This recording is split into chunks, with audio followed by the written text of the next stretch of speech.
Hey there, I am Barb Higgins, and this is 1,000 Tiny Steps. In this podcast, I share my stories of love, loss, triumph, and tragedy as I continue to retrace my steps and ponder what led to the death of my daughter Molly. By doing so, I hope to not only help myself, but to bring purpose and possibility to those who listen. If you are ready to laugh, cry, shake your head in disbelief, then tie, buckle, lace up, or slip on your shoes, and join me as we begin our 1,000 Tiny Steps. Hey everybody, Barb Higgins here, recording an impromptu podcast episode only a few days before you'll hear it. So I'm recording it on June 2nd, and today as you listen, it's June 10th. So the month of June, if you follow me at all, or know me at all, or listen to the things I say over and over again at all, you know that the month of June is a relief for me. It's a respite. The month of May will forever and always have daily, minute-by-minute memories attached to Molly's death and the departure of Roy and all the things that May of 2016 brought me. Each year it's a bit different, and I come away from it differently every time I go through it. So it's June now. I have a couple of other angel mom type friends, people that have experienced trauma in May, and I reach out. They don't know each other, but one of them is an angel mom I met online, and one of them is a local friend of mine. We all hate the month of May, and I get such support from I'm really hating May today. Me too. And so yesterday I got two wonderful messages. I woke up to these two messages in my phone. Yay, May is over. It's June. So as I look at this June, a couple of things have sort of presented themselves to me, and I am a firm believer that the universe tells me what to share. About a week ago, I heard via the parent complaint grapevine that the Concord High School prom was going to be at the high school. And everyone's angry and mad. They're mad at the woman that organizes the prom. Oh my God, this is going to suck. Our stupid prom has to be at our stupid high school. You know what? All of those feelings are valid. When you're in high school, what you want is what you want. And the Concord High prom, as it's called now, hasn't been at the high school other than 2021. There was no prom in 2020 because of the COVID lockdowns. 2021, they had one at the high school because they couldn't get a place to rent to them, COVID and all that.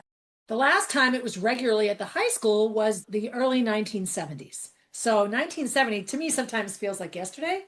But that's 50 plus years ago that the high school levy or prom hasn't been there. So I reached out, being a school board member and a lifetime citizen and resident of Concord, I reached out to the director and said, hey, I'm thinking of you. Have you considered this place or this place? And we spoke, and she shared the whole long, sordid, frustrating, sadly all too typical story of all the things that went wrong, all the left-hand turns that should have been right-hand turns that left them 2.5, 3 weeks before the said prom date with no venue.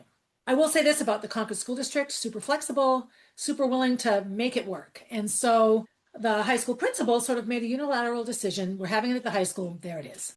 In my conversation with the woman that runs her name is Lisa. In my conversation with Lisa, we got reminiscing about our own proms. And I'm like, why don't they call it the levy anymore? And she goes, I don't know. And so I got to thinking about when I first returned to Concord, what I remembered of my senior levy and what my mother remembered of hers. And so I put some posts out on Facebook.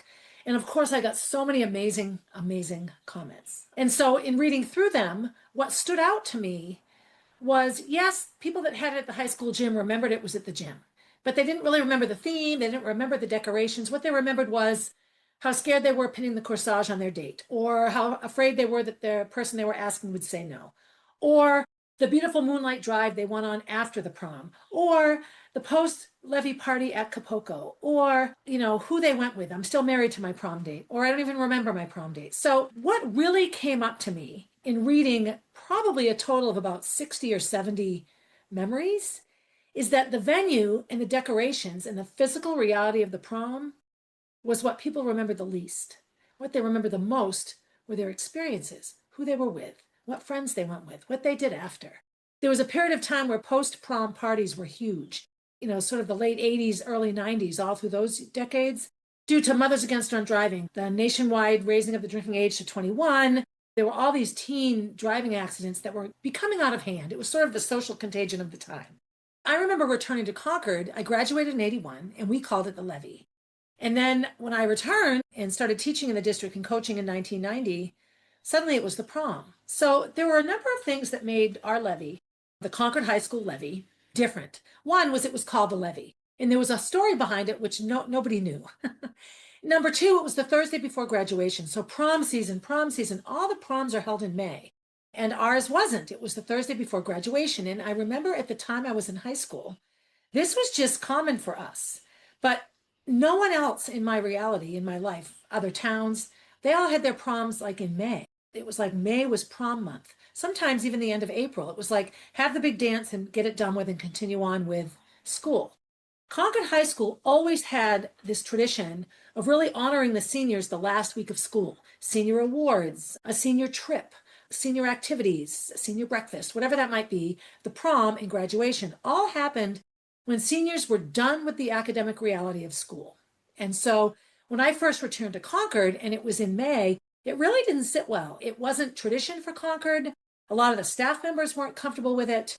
A lot of the students weren't comfortable with it because it interfered with things. And I remember going before, I think I just went to the principal at the time, Tim Mays, and said, look, this makes no sense. If you have it the Thursday before graduation, sports are over, everything is over, kids don't have to come home early from something.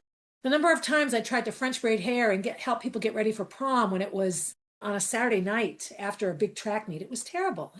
It was really, really difficult for students involved in athletics to feel that they didn't get the prom experience. Their hair was a mess, or they showed up after a track meet and had to change quickly. All their friends were spending the whole day getting ready. So that got me thinking back to my prom. So my levee was the Thursday before graduation, and it was at a hotel in Concord called the New Hampshire Highway Hotel. And it was this famous hotel for political conventions and such. It was right in downtown Concord, just behind Main Street, right before you go over the river. Now there's a Petco there and a Shaw's and a Hannaford's and all that kind of stuff, strip malls and such. They had these two beautiful ballrooms there with the wooden floors and the chandeliers, and that's where the levee was. And the levee started being held there right around 1971 or 72. Some of this change of location was connected to the nationwide drinking age being set at 18. I don't know the history of the age that you could buy alcohol, but alcohol isn't allowed on a school campus. And so kids who are old enough to drink at their prom didn't want to have their prom at their high school where they couldn't drink. And I know that the 70s and early 80s was a big time of alcohol consumption by high school kids. I know it was a huge piece of my prom experience. I remember my brother going and, he got ready in the mid-afternoon and his girlfriend came in her dress and her hair was normal. Like she just looked like herself in a pretty dress, and off they went to prom. My sort of generation, I think, was the beginning of being really fancy. We all went and got our hair done. I had French braids. My friend Karen had braids.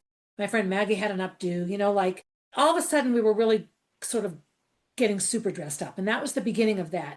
There was no nail salons back then. Like we didn't do all of that. It really wasn't like that. I remember going shopping for my prom dress. I was with Suzanne Ward. I wore a gunny sack. That's the brand name. It was like a macrame, such a total 1970s, early 80s prom dress. Long to the floor, long sleeved. Prom day was exciting. Y'all got ready. In my day, nobody took limos. You just drove. So I drove. I had my dad's and mom and dad's Chevrolet. So my prom date came to my house and it was Tommy Johnson. And that's a whole different story. My flowers, and off we went. And we went out to eat. So we went out to eat at the Mill Yard, which is a restaurant in Manchester. There wasn't food served at the prom in terms of a sit-down dinner. There were snacks and munchies, soda, punch, all of the sort of standard snacking foods you would have at a dance. So we all went out for dinner. Of course, then we went and parked somewhere and drank, and beer was the drink of choice back then. So by the time I showed up at the prom, I already had a pretty good buzz on, and off we went into the prom. And so I think the name of the band that finally played for us was called Chrysalis. And I think there was a big stressful issue with that, with who was going to perform at our levee. What I remember of it isn't the fact that it was at the Highway Hotel. I know that was a big part of it, but that was tradition. We didn't have a choice over it. There wasn't a committee that decided it would be there. It was just there. The senior class put it on, and that's where it was, and that's where it stayed until 1988, when that hotel was burned down due to arson. So 71 to 88, so probably 17 years or so that it was at the Highway Hotel. Roughly around that time, there was a nationwide raise of the drinking age to 21. And then the high school levee, Concord High School levee, moved to sort of a variety of different dates in May. And year after year, it was in a different location. It was on the Mount Washington one year. Students didn't like that because they were stuck there. They had to take a school bus to their prom. They didn't like that. It was at Gunstock one year. It was far away, a long drive. Again, it wasn't a convenient sort of location for a Concord prom. All of the other years during that time, like late 80s, early 90s, it was in hotels in Manchester. There are a number of big hotels in Manchester, the center of New Hampshire. It was at the Wayfair in Bedford one year. These are fancy hotels with beautiful ballrooms. And it was prom season. So all the proms were happening here, there, and everywhere at that time. Shortly after that, there was actually a scenario where students got in trouble, got caught drinking, whatever. And there was all of this punishment and all of these ramifications for behavior at the prom, caused a lot of controversy and a lot of stress. And around that time, the date was returned to the Thursday before graduation, which was the right thing to do. It's the best time to have a prom in the state of New Hampshire because no one else is having their prom at that time. Lots of high schools are even done by then. It returned to the Thursday before graduation, and it started being held under a tent in a field in East Concord at Shaker Road School. And this was a wonderful sort of marriage between two community organizations, the school district and Shaker Road School. It was a huge giant tent. There was a dance floor. There were tables and everything. And this was where a tradition that now has all sorts of importance was established, and that's the red carpet.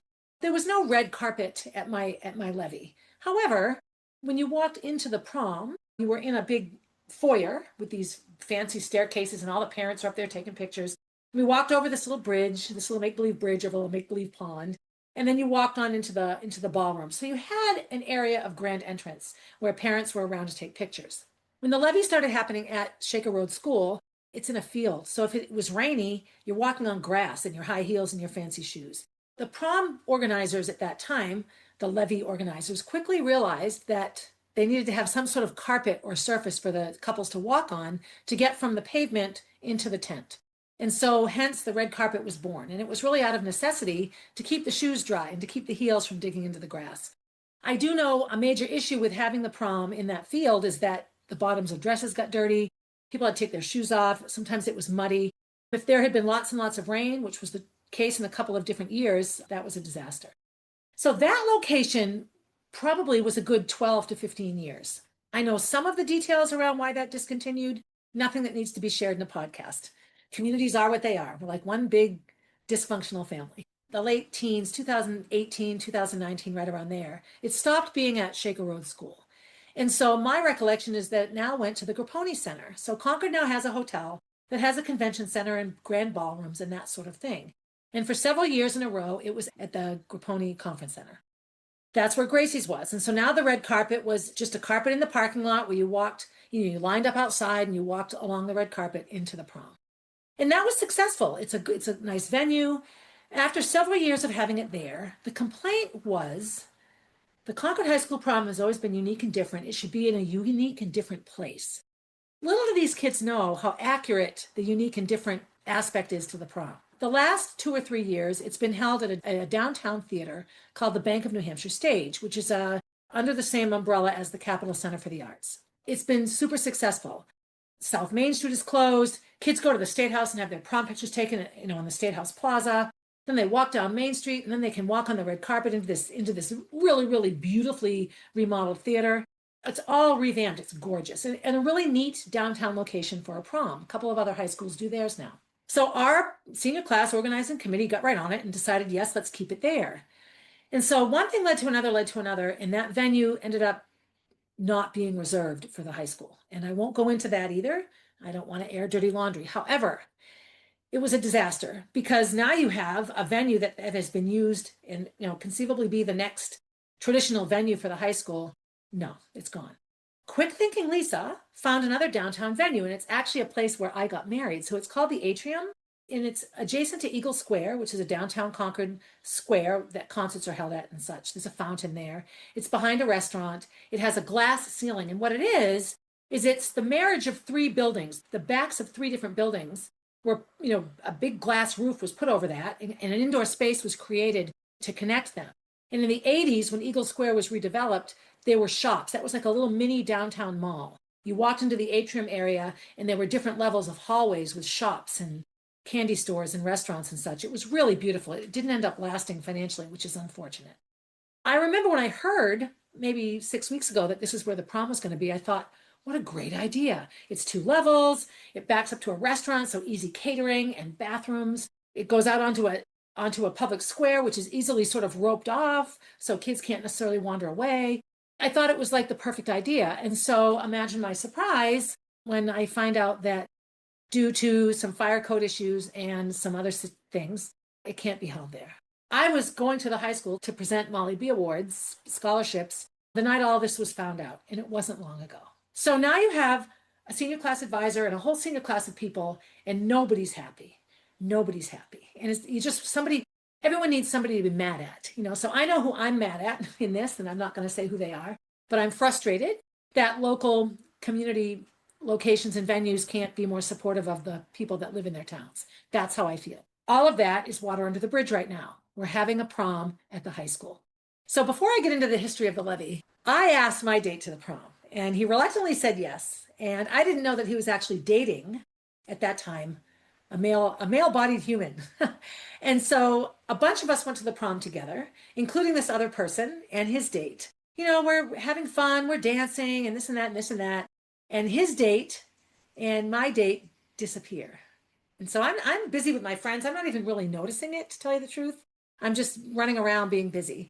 But I do finally catch up with the guy who couldn't find his date. We go outside to the parking lot to my car, and there are dates in the back seat. I'll leave it at that. Suffice it to say, I was pretty upset. That's how I thought that was the story of my prom forever. How my date took off with someone else's date in the backseat of my car. Like, how dare you? I will also say that we went together to an overnight party at a lake house and had a blast. Like, we weren't dating. It's not like I thought it was okay, because it totally wasn't. I didn't let it ruin my good time, that's for sure. I had a great time. Years later, I'm working at a local restaurant, and this guy's a cook there. And he goes, let me tell you the rest of the story. And so the rest of the story was, my date was really mad at him for going to the prom with this other girl. They were like having a fight, and they were like getting back at each other. Like, I remember driving all the way to the lake house and all these dark roads and worried that I'd get lost following Jane in her car. I remember sleeping on top of a boathouse on a wonderful June night. I remember swimming all the next day. I remember coming home at the end of it and dumping all the beer bottles into a dumpster, and my mother driving by and seeing me dumping all the beer bottles in the trunk of my car into a dumpster. Do I remember the Highway Hotel? Vaguely. And I mean vaguely. I remember some of the songs. I remember I was a big Styx fan back then. So whenever a Styx song came on, I danced. I don't remember the Highway Hotel as the main piece of my prom memory. And maybe that's because it was always held there. I don't know. So let me explain to you Concord High School. And here's Kenny's little glasses. Aren't I cute? and what it is. So this is a summary that was put in the 1995-96 Spring Supplement Yearbook for Concord High School. One of the great unsolved mysteries of Concord High School has been solved. How did the school come to call its senior dance the Levee? Part of Concord High's rich history centers around the existence of a high school military cadet team, which was organized in 1865 and lasted until after World War I. So that's a long time, 60, 70 years. At the turn of the century, so 18 into 1900, military cadet drill was compulsory for boys. There were also 2 companies of girls. Go Concord. In addition to being a regular part of local parades, the drill team organized a prize drill and ball, which made its first appearance in 1897. So 1897 is the first official, what's now referred to as the levee. The competitive portion was open to the public, and tickets were sold as a fundraiser for the athletic teams. Following the drill, one or more bands played, and there was a grand march and a formal order of dances. The event grew to be a magnet for the community, as local residents would pack into the Phoenix Hall and later the State Armory to watch the drill competition and dancing. So Phoenix Hall still exists downtown Concord. The only armory I know of is in Manchester, but so it could be there as well for these big competitions of the drill teams. The term levee has its origins in France as a formal reception held in the early morning by French royalty. The levee, an early morning celebration. The term later traveled to Canada, where it was used to describe a formal reception held by military officers. So it's a dance, a formal reception, an event connected to the military, which makes sense because the original celebratory dance at Concord High School was after the drill competitions. What I like is that the community was a part of it. It wasn't just high school kids dancing, it was the whole community coming together to celebrate these kids. Just prior to our entry into World War I, the dance was moved to High School Hall. So we will think about what the high school looked like back then. Its date was changed to have it coincide with graduation. The cadet drill team seems to have been discontinued after the war. but calling the senior dance the levee has continued through the years, as well as the practice of scheduling the event just prior to graduation. So this was written in 1996, so the 100-year anniversary of the levee. So what's my message to Concord High School students and their families and all of you who are pissed off? Well, number one, you have the right to be upset. You had an idea in your head about what your final high school experience was going to be, and that isn't what it is at all. Two things. Your high school prom was called a levee consistently from 1897 until 1990. And then it sort of went by the wayside and has just simply been referred to as a prom. For all but 5 years of those now 140 years, it's held the Thursday before graduation, which it still is, which I think is a huge boost for all of you. Everything is over. There's nothing left but to go to a dance and graduate high school. And those are the two most exciting things. So what do I think about this year? I think, knowing Lisa as I do, you're going to have the most amazing prom ever, the most amazing levee ever. It's going to be wonderful. I know that she's planning an event for parents to be able to come into the building, walk around and look at the venue and see how beautiful it's going to be, and then have a photo area to take pictures of their kids walking into the prom. Is it in your high school gym where you had to go to mandatory PE class? Yes. Is it in the same room that you had every pep rally of your high school year? Yes, it is. That's exactly where it will be, in your high school gymnasium. You'll have your student center, you'll have the courtyard outside, you'll have the Main Street area. It will be an amazing event. And I guarantee you, in 20 years from now, when some old lady on Facebook asks you, what do you remember about your prom? You might remember how upset you were that it had to be at your high school, but what you're going to remember is something that happens at your prom. Who you went with, what you did after, what your dress was like, getting ready. All of those things are what came up again and again and again for people that answered my questions. And for the handful of people that were at different hotels each year, like the late 80s and early 90s, no one actually remembered the name of the hotel that they had the dance at. They didn't remember. They remembered that the post-prom party was at New Hampshire College. They remembered that. Or at Mount St. Mary's. They remembered so many other things, not the venue. What does this little teeny Concord, New Hampshire, let's go back to calling it the levee forever and ever story have to do with life? Well, one thing I noticed, and maybe it's just because I'm getting older, gratitude goes so much further than anger and resentment. Since COVID, where so many people lost so many things, I find that the air of entitlement is huge, that I deserve to have what I want because I want it. And we don't spend a lot of time collectively as a culture, as a society, as a neighborhood, sometimes as families, contemplating the effect what we want will have on others should we just go ahead and take it. There's a neat saying about how the earth provides everything we need. However, if we take everything we want, it will quickly run out of its resources. So that's an interesting concept, want and need. Yes, I want $1 million. Do I need $1 million? Well, no. So maybe $500,000 would just be fine. There's a difference between needing something and wanting something. And sometimes that's hard to tell because your desire for something can be so strong that even though it truly is a want, it becomes a need.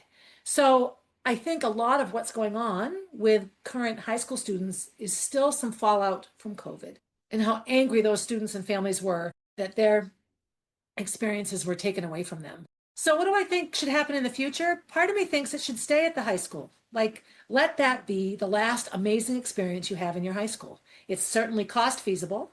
Concord High School lends itself really well to layout. Is it downtown? No. Is it the same old place you've been for 4 years? Yes. But you'll never be there again.